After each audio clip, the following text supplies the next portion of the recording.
Welcome to Philadelphia, the city of brotherly love. The Raptors will be looking for some of that love tonight, getting off the losing streak that they're on right now. Paul Jones and Sherman Hamilton. And Sherm, last night a tough loss to swallow at home against the New York Knicks by 2 points.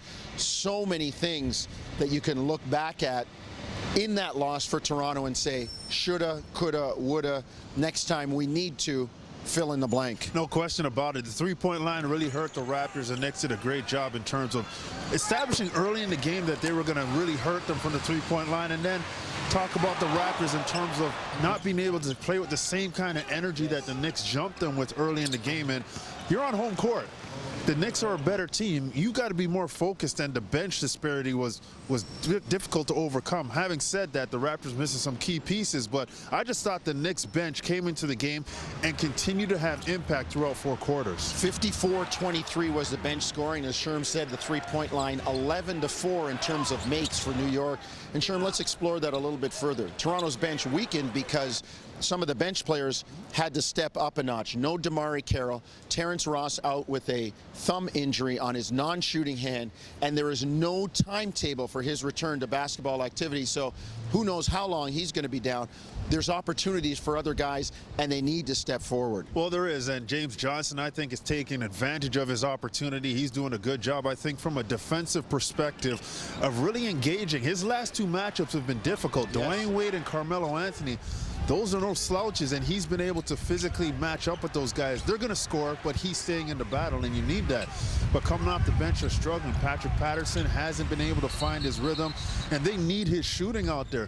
Bismack Biyombo is going to bring it defensively. He's going to rebound the basketball, block and alter shots, but he's not going to score a lot of points. The offense is struggling, and you need some of that punch coming off the bench. So it's going to be interesting to see how Dwayne Casey works through this lineup and tries to figure out different combinations that can get him some minutes. The good thing for the Raptors is coming off the bench, Corey Joseph has been excellent. He's bringing energy. He's playing the game the way he needs to play it. He's not trying to force issues. And I think the fact that he's playing great on both sides of the basketball has helped this team stay in a lot of games. Right, Sherm, we would be remiss if we didn't talk about the elephant in the room, which is the call at the end of the game. Now, it probably shouldn't have come to that, but Carmelo Anthony stepping out of bounds. The officials outright missed the call. They admitted that, and if you're the Raptors, you have to move on. You won 5 straight, a great start to the season.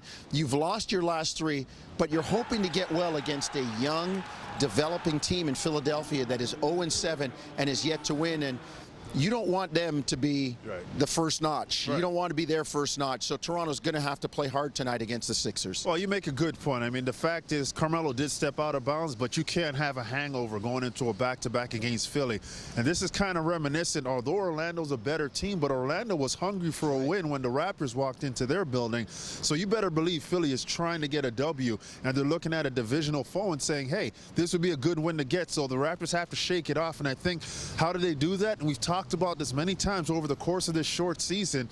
They've got to start the game well. They've got to jump all over Philly and really take the crowd out of it and make sure this young team doesn't get any confidence early in the game. Well, you can see that game that we speak about, and if the Raptors can break this 3-game losing streak tonight in Philadelphia. Toronto takes on the Sixers, 7 o'clock on TSN, and you can hear it on Sportsnet 590, The Fan.